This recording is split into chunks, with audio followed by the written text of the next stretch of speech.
Hey everybody, I just want to go ahead and get this lecture started. We're going to go over probably the first 15 slides very quickly, and then we'll go on from there. We're just going to get started with chapter 8, body image. Let's see what we got here. Okay, all right. So body image. All right, now body image, of course, as you know, is what you look like or how you think you look, how you perceive that you look. So what shapes your body image? As we can see, body image is the mental representation that a person has of his or her own body, including perceptions, attitudes, how you feel, how you look at it emotionally. Now, culture, as we know, has a strong influence on body image, and we've seen that over the years with how music influences our culture, and we've seen increased rise in Botox use. Okay, butt injections are a popular thing now in certain cultures. And so we see how advertising also affects the things we do as well. Very popular topic, women and body image. Our culture still tells women that their most important job is to be beautiful. And we see those ads all over the place. One thing I like to see is that now it seems that America is embracing multiple forms of beauty. Okay, all sizes, all shapes, and I'm in agreement with that. Just to be honest, everybody has their own beauty, and everybody can exemplify what beautiful is. Okay, but from infancy onward, girls are described as delicate, soft, pretty. Okay, females are encouraged to define themselves in terms of their bodies. We see this. The media places heavy emphasis on women's physical attributes rather than their abilities, performances, or accomplishments.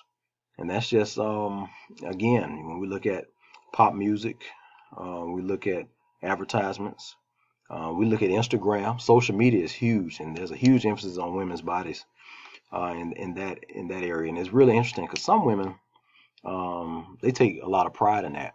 Okay, and some women may say, well, hey, that's too much. So perhaps I'll start a discussion and see what you all think about it. But since the 1950s, the imagined ideal female body is seen as thinner. Okay, I think we've seen that kind of fluctuate back and forth. What's really ideal? We can use when you look at certain advertisements, Victoria's Secrets, for example, with the angels. I think if you Google what they look like over time, you'll see a trend. That's just one example that I can think of. But then there are also some plus size lines. There are some different.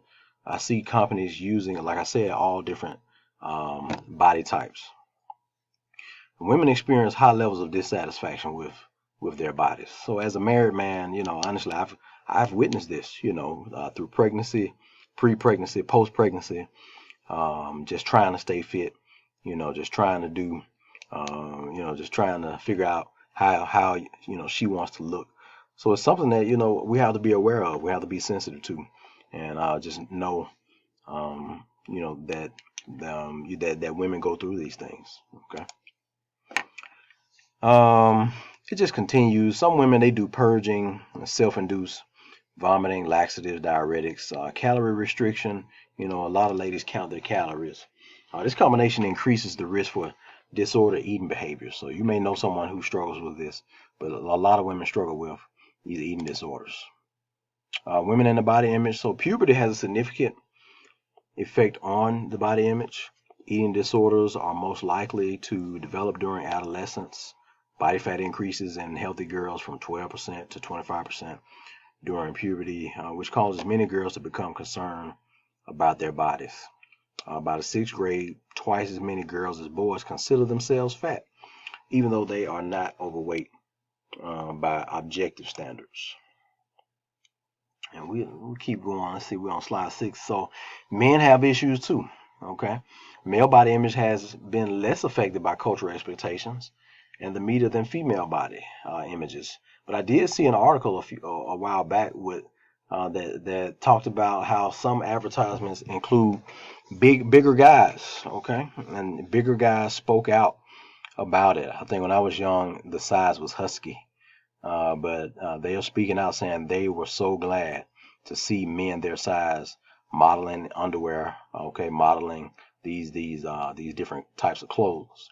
So historically, men have been judged by achievement and strength more than looks. In the past, media advertising has promoted a masculine image that emphasizes power, action, performance, and choice. And this was, this book was from 2013, but I think we've even seen a shift in that based on um, gender identity and based on um, the LGBTQ community as far as men coming forward. And we just saw Don Lemon the other night. He talked about it as well. He talked about being a gay man in America, living in New York, who's on TV constantly. So he talked about how this past election really had an impact on him. So we're starting to see a shift in from Lizzo, the artist, to um, how gender identity is being portrayed in the media, especially recently. So men are more satisfied with their body size and appearance compared to women. Men are more shape oriented rather than weight oriented. Okay. These are some things men go through. Muscle dysmorphia, that's one thing. About 10% of eating disorders are diagnosed in men. Eating disorders among men may have been underdiagnosed because these disorders have been considered a female problem. So men didn't really want to talk about it. They figured that eating problems is something that women experience. Ethnicity. Studies have reported conflicting results. Some show that white, black, Asian, and Hispanic women report similar concerns. Others have shown that black women continue to report higher body satisfaction and higher self-esteem. Among men, blacks report more positive body image than whites. Native American men report slightly greater body image concerns than white men. So just some interesting facts for you there. Sports plays a huge part. I've been playing sports my whole life. I feel like I've got a beat up, older, athletic body. Right now, my neck is hurting. I think I had a pinched nerve from a tackle I made back in the day, and it's still there. So sports, it has an impact on it. Athletes often learn to disregard signals from their body, including pain during training. But at my age, you want to listen to your body. So as you all matriculate, so you'll start to listen to your body. The risk of eating disorders appear to be greatest for athletes competing at elite levels, such as college teams. Okay, so just keep that in mind. Um, Disordered eating and eating disorders.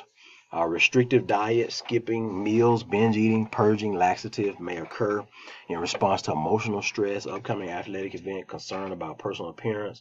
Disordered eating behaviors may or may not develop into full-blown eating disorders.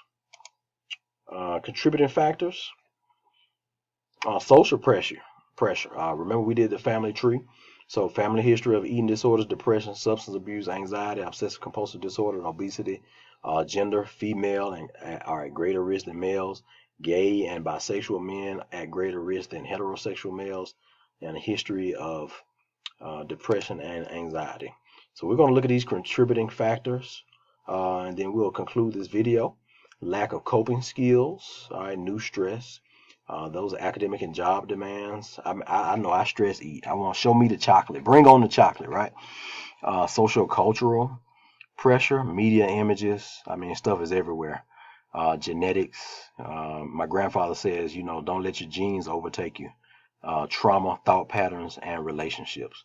So that's going to give us something to think about. I didn't want to keep you too long on this video, but it gives us something to think about and something to get perhaps a discussion going about the media and these contributing factors. I'm going to leave this one up for probably about 10 more seconds because I want you to really look at this one, and we're going to discuss some contributing factors to how we eat and how it affects our personal and community health. All right, it's been great. Thank you.